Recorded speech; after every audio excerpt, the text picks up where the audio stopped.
બેન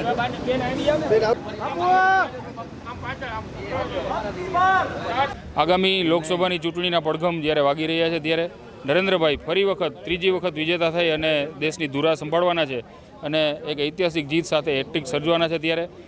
રાષ્ટ્રીય કાર્યકારિણીમાં એક નિર્ણય લેવામાં આવ્યો હતો, જેના ભાગરૂપે ગઈકાલે માનનીય રાષ્ટ્રીય અધ્યક્ષ નડ્ડાજીએ દિવાલ ઉપર કમળનું ચિત્રણ કરી અને આ કાર્યક્રમનું લોન્ચિંગ કર્યું હતું। એવી જ રીતે ગઈકાલે માનનીય પાટીલ સાહેબે પણ દિવાલ ઉપર કમળ અને ફિર એકવાર મોદી સરકાર સાથે આ વોલ પેઇન્ટિંગનું લોન્ચિંગ કર્યું હતું, જેના ભાગરૂપે આજે જામનગર મહાનગરમાં પણ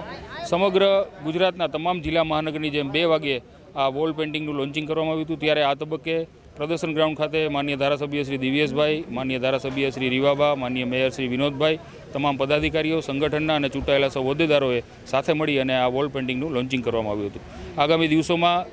જામનગર મહાનગરની અંદર આવેલા તમામ બૂથોમાં 3 થી લઈ અને 5 કમળ દોરી અને આ પ્રચારના શ્રી ગણેશ કરવામાં આવ્યા છે।